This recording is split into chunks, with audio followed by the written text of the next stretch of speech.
Welcome along. Another Champions League evening in store. Liverpool away to Napoli. Spurs are hosting Barcelona. We've got Kenny Cunningham here in the studio. Very exciting times, everyone. It's a bumper Wednesday night rugby. We're going to talk to James Ryan just about the most perfect, ridiculous debut season one can have. So we'll talk to James Ryan about that. Plus Matt and Keith as Leinster-Munster comes into sharp focus this Saturday. And we'll check in with Niall McGrath. He's trekked over to Las Vegas ahead of McGregor, Habib. Richie McCormack here also. Hello, Richie. Hello, Joe. 53106 is the text number. Where's this cadence come from? I have just been reliably informed that Niall McGrath over in Vegas is staying at the Tropicana Hooters Hotel. Of course he is. I'm going to need an extra 5 minutes with Niall. Can we budget for that, please? It's a few bits. Nice hotel. It's actually a nice hotel. Have you been there? Yeah, no. Oh dear. No, you didn't fall for that one, Richie. Nearly. You didn't fall for that one. Dear. Hey, I tell you what, we will also on the football show, if that's not exciting enough, that show for you. Steve Bruce has been let go. Lots of Aston Villa fans in the country, so we thought, you know what? They do have a sizable support actually. A few blue noses as well, but Paul McGrath. Yeah. Andy Townsend, Ray, Steve Staunton, I'd imagine from that. Yeah. So Steve Bruce gone. One win in their last 10. Obviously, they exited the Carabao Cup in the second round, and then they had that 3-3 draw with Derby the other night. Glenn Whelan missed a penalty late on. Preston. Could have saved his manager's job. Yeah, sleep was nice for Glenn. There was a moment where they knew that Bruce was in trouble. It wasn't the 1 win in 10. That was bad. It wasn't the we want Brucey out chance all game. No. When Brucey knew he was in trouble was when somebody, Kenny, threw a cabbage at him. The ultimate. I know Louis Figo got a pig's head, but it's the cabbage that'll do you. Unfortunately, says Brucey, it sums up the society we're in at the moment. He's talking about someone throwing a cabbage at him. There's no respect for anyone. And then keyline, this is a cabbage, by the way, that was thrown, not caviar. You have to keep reminding not caviar. yourself. Yeah. Standard cabbage, like a Savoy cabbage, red cabbage, regular cabbage. Yeah. He says, certainly for someone like him, assuming it's a male, may not have been. I think it was a woman. For someone like him, It's a bit of a presumption. Like, did he know the person personally? Or I don't know if he saw the cabbage being thrown. The journalist Rupert Bell last night tweeted to say it was an elderly woman, I think, that threw the cabbage. Stop. Saying that this is what we've been reduced to. Well, that actually is society gone mad. Anyway, I'll continue with the Brexit means Brexit, Joe. That's disrespectful to the lady, actually referring to her as a him. Brucey. Yeah. He's digging deeper here. So unfortunately, it sums up the society we're in at the moment, he said after the match. There's no respect for anyone. Certainly for someone like him. I'm surprised, said Brucey. Can you guess what he's going to say next? I'm surprised he knew what a cabbage was. I find the whole thing hugely disrespectful, end quote. And with that, part-time anthropologist, part-time football manager Steve Bruce said, that's the world today, gone mad. Cabbages, Kenny. Yeah, I mean... Poor old Brucey. Yeah, there's lots of different levels to this kind of statement. I don't really know where to start, to be honest. I mean, how does that sum up society to you if someone throws I don't know whether it was a vegetable or just specifically a cabbage or any type of vegetable being...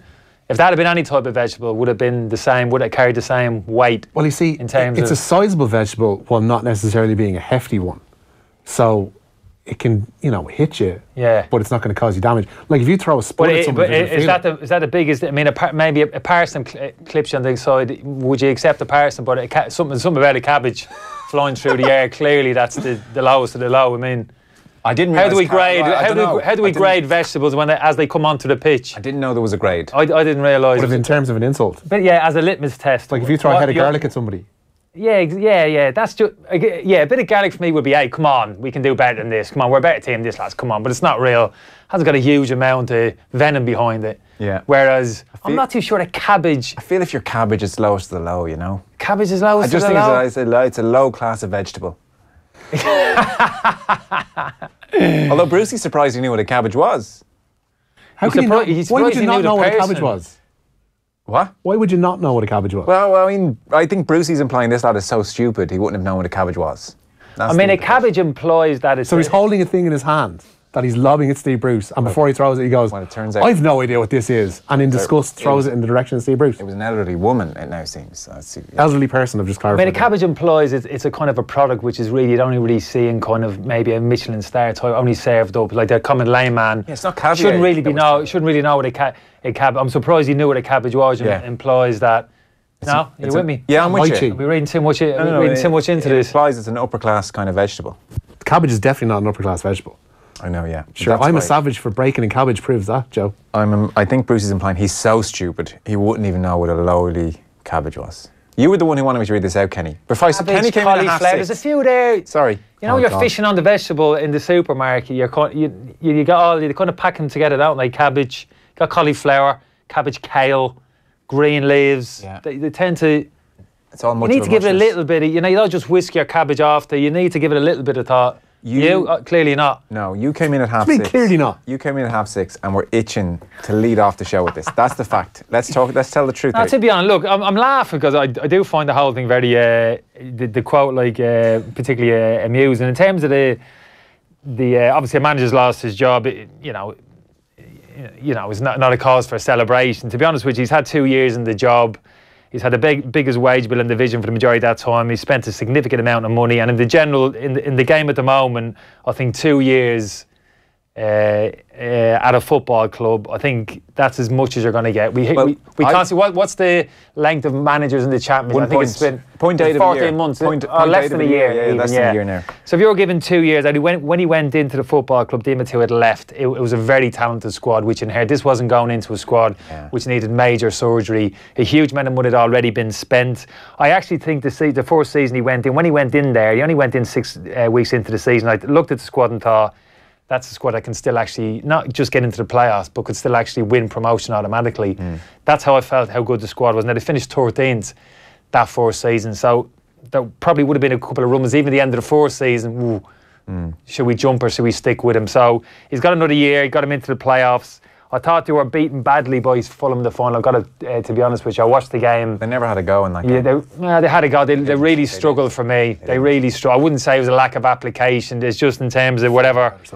Yeah, no, by I'm far. not saying application, I'm saying they just lumped the ball up. They didn't try and go after the game. Yeah, I think so, yeah. Whichever way you play, they weren't in the game, didn't create enough chances, they were dominating the game, so that was disappointing. And off the back of a really poor start to the season, I think it's one of those situations, invariably you hear managers turn around and say, we haven't had the support of the board, this is happy, quick forward attitude of the board, getting rid of managers. But in this particular instance, I think they've actually been fair to the manager, and I think it's the right decision. I've had issues with Bruce for a long time. I just don't know if he can see a player. Exhibit A, Kenny. Exhibit A. You saw that cabbage coming the other night, though, from the stand. He got out of the way quick enough. 2003 interview Brucey's done here. 2003, eh? Yeah. He's talking about... I'm sensing this setup here. He's talking about Matthew Upson, who's been signed for £1 million from Arsenal. He's a good signing. But the real steal, according to Bruce, says this O3 piece. Wow. Republic of Ireland captain Kenny Cunningham at just £600,000 alongside him. Perfect. Bruce says, Bruce says, on current form, Cunningham, that's Kenny, is the best defender in the Premiership. That was pre-season. That was off the back of two. You're dealing with that was off the back of 2 pre-season games with Stafford Rangers and Nuneaton. How did he ever get a job again? He soon changed his mind the season started. Don't worry about that. I can tell you now, by the time I left the football club, he hadn't got that opinion. Oh, really? Did this not end well? No, he was right. My legs were shot, and I was an absolute liability. So. Right. Yeah, happy memories by and large of my time at Birmingham. Finished badly, obviously. We got relegated in my final year there, but great club. It was obviously an issue when he went to Villa. I think there were suggestions there when he took the job because of his history with Birmingham. And I think he's made a suggestion that a portion of the crowd never really got behind it, kind of held that against him. He survived that better than the Alex McLeish instance did, though, because McLeish suffered the same thing, but it's more vociferous, whereas with Bruce, they were more willing to give him a chance, I think. We have to move on, but in a sentence or two, do you rate Bruce as a coach? Was he good? I didn't see him as a coach, to be honest with you, because he didn't do a huge amount of coaching. In terms of his best attribute for me, I think generally, possibly maybe actually player recruitment. That's not just because you've made that comment there. It actually isn't. He made some good signings when he was at Birmingham, and in terms of kind of player acquisition, I think that's hugely important, particularly in the modern game. What players you bring to the club, how you spend your money, in terms of how that's viewed by the board. That's a huge consideration for me. So you're saying he buys players instead of developing them? Yeah, no, he's not a coach. He's a manager. Well, clearly he's a manager. He's director of football. He's he manages. He manages. Manages what? He's a manager. He manages. Does he give you good tactics? Oh, that's a huge. That's a conversation for another day. It's not. It's a conversation for today. We had this conversation. We had it inadvertently in regards to Marino last night, in terms of his your responsibility as a manager. I just want to know: would Steve Bruce be tactically astute? Would he give you a great plan for a Saturday? Like, what does he do here? He buys Kenny Cunningham, says he's the best in the Premiership, and then what does he do? Yeah, no, didn't do a huge amount. Right. Didn't do a huge amount of tactical work on the training pitch. So he didn't coach on the. It's some good coaches underneath him. Okay. I will say that I worked with kind of Eric Black and. He got rave reviews pretty much everywhere he went. Yeah, and Mark Hughes was number 2, who's followed them around. Mark Bowen. So what I will say, I think if you're a manager and you haven't got the skill set to coach. Yeah. Some managers don't like coaching. Some managers actually can coach. It is actually a skill set. Sure. I have a lot of respect for managers who know their limitations and get people in to do the job for them. And that was a Bruce. So managers who don't coach, who could get good coaches in to do the job for them. For me, that in itself is good management. That's what you need to do. What I don't have now as a manager, somebody who doesn't coach and doesn't get the people in with those kind of skill sets on their managing team is selling the players short. But that's not good. Bruce at least got good people in to coach. Yeah, I had a couple of good coaches when I was at the football club, and I'll be honest with you, with experience, what I've found with Steve is that he likes experience in the team, experienced players. I think you'll find that with the Aston Villa signings, people he brought into the football club. John Terry, obviously, Glenn Whelan, and another. Yeah. And almost kind of hands responsibility over to those experienced players to kind of do the job on the pitch. Sounds like the way to do it. Sign a few experienced lads, get some lads to coach for you. Put your feet up. What's Brucey doing in the office? Ching ching. We got to start the news round. The news round, as ever, brought to you this evening with Screwfix.ie, championing the trade with a choice of over 20,000 quality trade products. Could you even imagine? Trade products, wow. Any vegetable products? Quality trade vegetable products? No, I think we're leaving the vegetable. Right, let's leave that now. Although Joe from Kerry says if you threw a pig's head in as well, you'd have a lovely dinner there, lads. No, you wouldn't. Oh, Luis Figo. That's what I mentioned that earlier. Oh, you did? Excuse me. I zoned out. Would you rather a pig's head or a cabbage? I'll take a cabbage all day. Yeah. A cabbage is light-hearted. It's a light-hearted gesture. I'm surprised he's taking it so seriously. It's a damning verdict on modern society as a whole. Really? Come on. A cabbage is a light-hearted gesture. Light-hearted cabbage. Come on. Have you ever had a cabbage thrown at you for real? Come back to me if you have. Or any kind of vegetable. Or indeed fruit. A cabbage is a light-hearted gesture. No, it's not. Someone's gone and bought a cabbage, Can we get that brought it to a football ground and picked the moment to lob it at Steve Bruce. Can we get that in a t-shirt? Wow. Cabbage is a light-hearted gesture. Off the ball. How do you carry a cabbage into a football ground? Seriously, isn't there spot checks now anymore? There is, yeah. If it was an elderly person, they might have been waved through. But I'll tell you what. Maybe like carrying a baby. Maybe they wrapped it up in a blanket, put a little bonnet, on the. Let's get a ticket for the cabbage. Cabbage head. You saying a cabbage is a light-hearted gesture is a mystery voice, ready-made, coming to a place near you soon. That's going on a t-shirt. Yeah.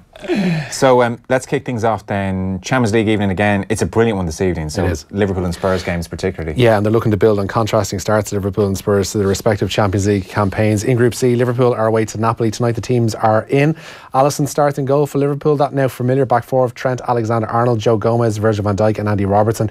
In midfield, it's James Milner, Jorginho Wijnaldum and Naby Keita, with Sadio Mane, Mo Salah and Roberto Firmino up front. For Napoli, they start with ex-Arsenal man David Ospina in goal. A back four of Nikola Maksimovic, Kalidou Koulibaly, Raul Albiol and Mario Rui, while in midfield it's Alan, Mark Hamšík and Fabian Ruiz, while Jose Callahan and Adrianis Milik are either side of Lorenzo Insigne. The other game in that group kicked off at 5-6 at the Parc des Princes, where Paris Saint-Germain are running riot at home to Red Star Belgrade, leading by 4-0. All 4 goals coming in the first half. 2 for Neymar, the first from a brilliant free kick.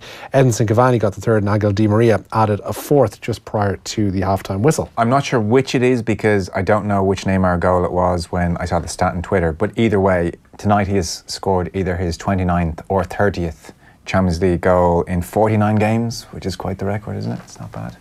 When you have opposition like tonight, so it's pretty handy to rack up those kind of numbers. Yeah, no, it's true, but still, it's not bad. I can't get too excited about PSG at the moment. I don't know what it is for a small period of time now. There was a time there where PSG with a big story, the hot story in town.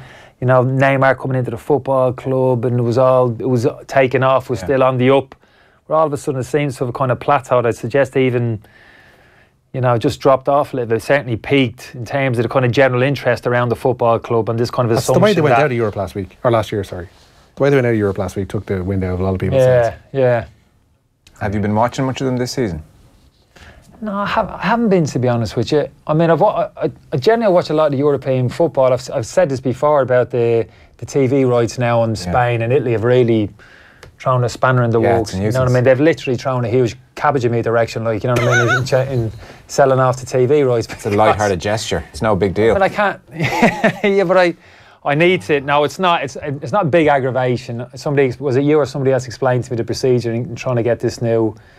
To get the cabbage or what? No, the Italian and Spanish football. 11 Sports. Oh yeah, through your phone and onto your telly. Yeah, it's easy. You can get it. Chromecast. Was that what it was? It you who talked me through? Somebody No, sorry, did. though. Actually, they're not Chromecast. They bloody Screamer. They may have changed it now, but when they had the PGA and the golf, you couldn't Chromecast, which was a nuisance. I presume they'll be bringing it in. If they're buying La Liga and Serie A, they'll have to Chromecast. But in terms of buying it, it's dead simple.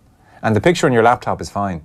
I know it's not ideal. You want to be on your couch. Oh yeah, I can't. Yeah, I need to be watching it on the telly. But then there was an issue with the quality of your TV. How old is it? I have an old TV now. I've got to be honest with you, on the wall. Right. It's a bit of a beast.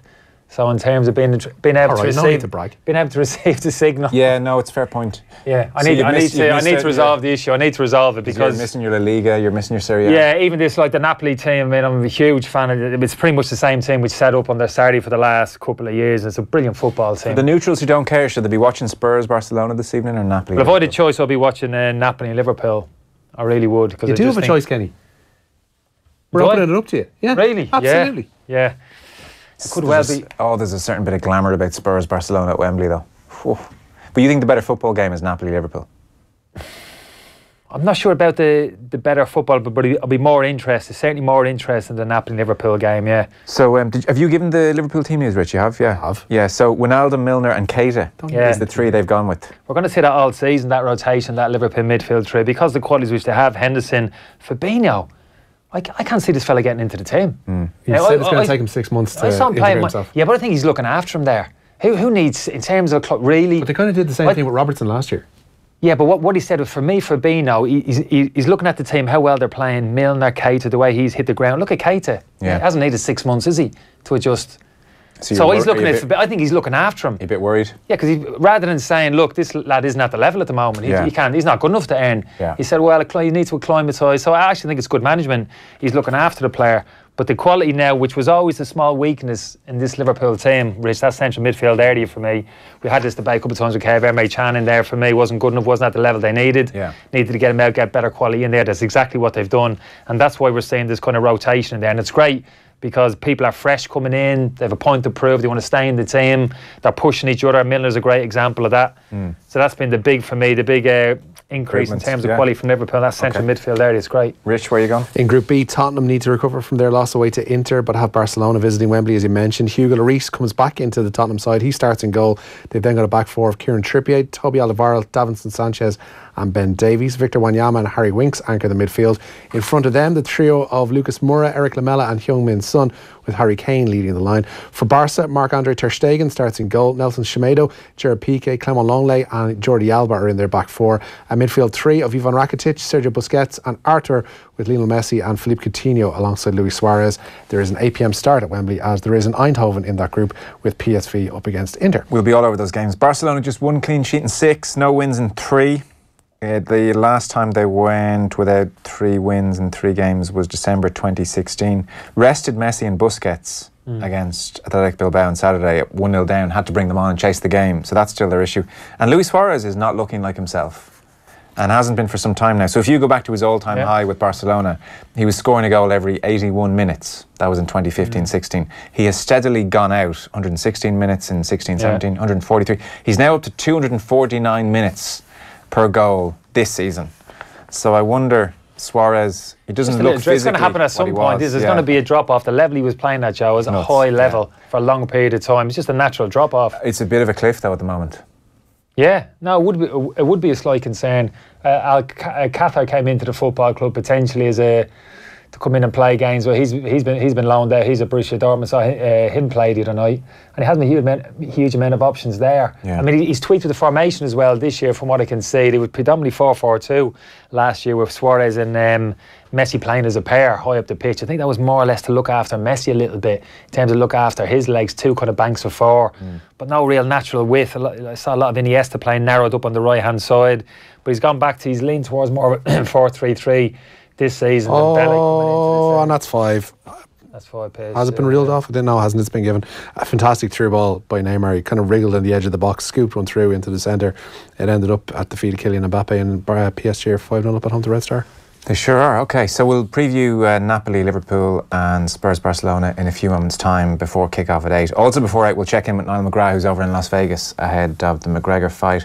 And next week, we're celebrating the return of the Heineken Champions Cup, and we will have lots of commentary right across the season as usual. But we'll have a very special show from University Concert Hall, Limerick, and that will have special guest Ronan O'Gara. He'll be alongside Brian O'Driscoll, Keith Wood, Nathan will be there. Offtheball.com/events is how you get your tickets. There's a few left. We've had a brilliant response, and bear in mind, it's an over-18s event. Visit drinkaware.ie. Could Kenny launch the All-Ireland cabbage throwing competition featuring football legends as a charity fundraiser? I would pay to see that, says Trish and Claire. Winner. I don't know. I think the Brits have a thing about veg. Can't say the Brits. I'm just reading the text. Yeah, it's ultra sensitive. Go ahead, Joe. PC gone mad, is it? Yeah, absolutely. Remember when Graham Taylor was called Turnip Head? It must be a top insult. And then Walkinstown Beckenbauer, who was a favourite contributor of mine. Kenny. One of your favourites. Is he in the man shed tonight? I presume so. Lads, didn't the Sun call Graham Taylor Turnip Head years ago? By the way, calling a patron, it's different calling somebody turnip and actually launching a turnip from the weight. We didn't talk about weight, the actual weight. It depends on the type of cabbage, though. That's got to be a factor. It's how got to be a heavy, factor. the potential of it actually making contact. Great point. It is. Oh, it's a key It shouldn't point. be underestimated. Yeah. It shouldn't be underestimated. Can we get a tactics board out here and get some of this down on paper? Walkinstown Beckenbauer adds, I did not know this, cabbage apparently very good for the bowel. Really? I don't know. I wouldn't take Cabbage it as water. I wouldn't take it as medical Cabbage advice. water. A lot of Cabbage people. water. Oh, your constitution. Cleanse. Same thing. We're talking about cleansing your constitution. Probably a better word without getting too kind of graphic. Yeah. Tell Kenny. I love any texts that start with tell Kenny. Tell Kenny to subscribe to 11 Sports on his laptop, and then the I haven't got a laptop. What? I got my phone. That needs a new screen. That smashed to bits. I got me. But Do you not have a laptop, seriously? You no, I don't okay? have a laptop. No. Do you have a PC kind of thing? Like a, I don't know, Gateway 2000 kind of thing in the corner? You've lost me there, Joe. You've lost me. What do Talking you a different language there. What do you check your emails on if you don't? Spanish there. You might as well start it. What do you check your emails on? My phone. What did you do when you had your Nokia 5110 until recently? What did you check your emails on? I didn't have emails prior to it. You didn't have emails? No. What? At all? No. Did you not like have an email account then? If someone said, Kenny, what's your email? Up until last year, you would have said, I don't have one. And last year I've had that phone. I've been able to get emails on my phone for a couple of years now. Okay, so 2-3 years? Yeah, possibly longer, yeah. So possibly longer. So let's be on the safe side. In Right. 2014, if someone said, hey, Kenny, what's your email? You didn't have one. Well, no. Would you not be tempted, Well, no? you can phone me or phone me or text me. Why Would you not do you be need an tempted email to get a for? laptop, no? No, not particularly, no. How do you book flights? You went like the travel agent. On my phone. 7. I've done that. I've just actually started that a bit more. What did you do before your phone when you wanted to book a flight? That'd be a bit lazy. I mean, people are very accommodating over here. Jenny would book a flight maybe on my wife. this. My wife would book it. Where does she book it? On her phone? Well, Does she have a laptop? She has a computer, yeah. Okay, Oh, a thank laptop. God. Your Oh, poor yeah, she children. has. You've got to prepare them for the 21st century. Now he's the young fella's the very 21st good. I've noticed he's he's that from very you, did he? comfortable. Yeah, he's very, which is a good thing. I understand it, but I have very little interest, obviously. That as you know. In the internet world. Yeah, I must. Yeah, Could we get you on Twitter? No? There's no chance of that happening. no. I think you'd absolutely... I mean, somebody had an email account had me up because somebody brought to me attention saying somebody's impersonating you. They've got your email, and I kind of had a little bit of a fish for it. That's a bit of a cheek. Yeah. Because this fella was spouting about this, and I thought, no, that's not right, is it? No, it's really not. You get into trouble with that. That's Yeah, fraud. but very quickly I thought, On a base level, that's no, fraud. this is you're going to stay away from it. Steve wonders, how can a modern day pundit not have a laptop? It's the question we all have right now. That's amazing stuff. Do you know what? You're better off, Kenny. People are addicted to the things anyway. You're probably addicted to your phone though, are you? You've done a 180 on this really quickly. No, not You're particularly. pressuring the man into getting a laptop, and then you're like, do you know what? Well, if he has a not smartphone. pressing You're better No, off not living your pressing. Walden-like lifestyle without a laptop. So would you buy a newspaper then? How'd you get your news? Oh yeah. I like my newspaper actually. Yeah. Right, okay, good. Not that I wouldn't be believing everything now you're reading the news. Don't believe the papers. Well, I think that's a good thing. I think in terms of social media, in terms of getting news out there, people can go and get the news from different avenues. I think is a good thing. Yeah. Okay. Fair enough. This has been a strange one. I'm No, not that's gonna lie. interesting. I never knew that you were. I mean, I knew you were not Mr. Technology, but I just thought you had a laptop. So you definitely can't get 11 Sports. You'll have to get it through your phone because someone was going to give you advice about your laptop and then the HDMI cable. Yeah. Nah, forget it. Okay. We've gone slightly over there. Do you think? Do you want to bring us through any of the more important stories for the day, and we'll get some more after 8 o'clock? Yeah, we'll mention that Marco Marin goal to get a Red Star Belgrade in the score sheet next to Chelsea, of course. In the UEFA Youth League, Bohemians away to Midtjylland this evening. A short time ago, it was 2-1 to the hosts, the Danes of Midtjylland. The crucial away goal coming late on for Stephen Nolan. And back at Daleyman Park in 3 weeks' time, Bows will have that away goal to their name. Cristiano Ronaldo today firmly denying an allegation of rape level against him.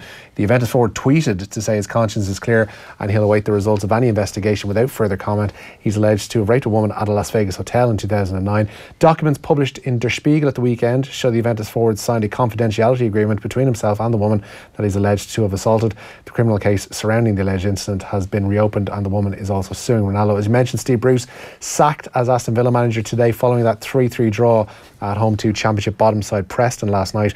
A fan, as we mentioned, threw a cabbage in Bruce's direction prior to We need kick-off. to mention this again. With Glenn Whelan missing an injury time penalty to win the game. In the Championship tonight, West Brom can return to the top with a win away to Sheffield Wednesday. Connacht prop Dominic Robertson-McCoy handed a 6-week suspension following his stamp on Leinster's Josh van der Fleer. The prop admitted to a disciplinary panel that the red card he received at the time was warranted. He was handed a 12-week ban that was cut in half owing to his previously clean disciplinary record. He'll be available again, Robertson-McCoy, for Connacht on November the 18th. And tributes flowing in all day for Kerry's midfield anchor, Anthony Marr, who today announced his retirement from inter-county football. Marr is the third All-Ireland winner from Kerry in a matter of weeks to step away from the Kingdom panel following the retirements of Kieran Donaghy and Donncha Walsh. The do-it clubman twice helped Kerry win the Sam Maguire in 2009 and 2014 and also claimed 8 Munster titles during his time in the Green and Gold, 2 national leagues as well. Former manager Eamon Fitzmaurice describes Marr as a complete midfielder and a leader in the dressing room, and Kerry, we should remind ourselves, are set to name Fitzmaurice's replacement as manager on Monday night. While there's no Christian Eriksen in the Denmark squad for the upcoming Nations League meeting with the Republic of Ireland later this month, he missed the weekend win for Spurs at Huddersfield and has been ruled out of the international until the international break even by Tottenham manager Mauricio Pochettino. Both Eriksen and Ajax striker Victor Fischer have been omitted from the Danish squad for the trip to the Aviva and their friendly with Austria. However, if Eriksen can prove his fitness, he will join up with the squad. Please don't prove your fitness. Martin O'Neill will, of course, name his squad for those games with Denmark and Wales tomorrow. Jose Mourinho has spoken out against the police, of course. We found out last night Manchester United charged by UEFA after last night's Champions League match with Juventus kicked off late. The team's arrival at Old Trafford delayed due to traffic in the area. European football's governing body will decide if United will be punished later this month. Jose Mourinho blamed a lack of police outriders for the delay, while the Greater Manchester Police responded, saying that they were not required last night. Picking fights with the Greater Manchester Police now. The other humdinger was there was a post on Instagram, again, this world that you're rightly away from, saying Mourinho out. Antonio Valencia saw the post and said, I'm going to like that. It's all kicking off. Paul Pogba walked through the mix zone and was asked for a quote and he said, I'm banned. Can't talk to the media. He could have just said, not tonight, lads. Oh, like Pogba's obviously, he's stoking it up by telling them I'm banned. So it's a mess. We'll talk about it on the football show. Paul Scholes was having a big dig and Mourinho had a hit back. It's all very toxic and messy at the moment. That's our news round for this evening. All this week, we've teamed up with Virgin Media Sport, the new home of European football in Ireland, to give away an unbelievable prize. Our nightly winner gets a €50 one-for-all voucher and goes into our end-of-week draw to win a trip for 2 to see Liverpool Napoli, Kenny, in the Champions League at Anfield. Oh. The 11th of December, that's a good one. And €200 spending money to be in with a chance of winning. Headphones at the ready, Kenny. Oh. Just identify our Champions League mystery voice, Michael Owen, who says You're not allowed to do that again. he's not surprised at rumours that Kylie, Paul McCartney and Stormzy are set to headline at Glastonbury this year. Well, the lineup didn't surprise us that much as such. Text your name and answer 53106. Big Stormzy fan, him. And if you do win, you obviously have to be available to travel. And we're going from Dublin on the Tuesday morning, return on Wednesday. All thanks to Virgin Media Sport. More than 400 UEFA Champions League, Europa League, Nations League games live this season. Virgin Media Sport is exclusive to all Virgin Media TV customers who can also download the TV Anywhere app and stream all the action whenever and wherever they like. Off the Ball on News Talk. Thanks to Screwfix.ie, championing the trade with a choice of over 20,000 quality trade products. Bobby's Late Breakfast. Bobby's Late Breakfast is taking to the road and we're on the food trail. To celebrate the Blas na Hern Food Awards, we're broadcasting from the Dingle Skellig Hotel on Sunday the 7th of October. Dingle will be awash with some of the winning food producers and chefs. We'll be chatting to some well-known Kerry people like Michael Healy-Rae, and we'll be doing all our usual stuff like rolling back the years and the cultural toolbox, but with a Kerry flavour. The event is free, and if you'd like to go, simply log on to newstalk.com/events and register for a ticket. Bobby's Late Breakfast.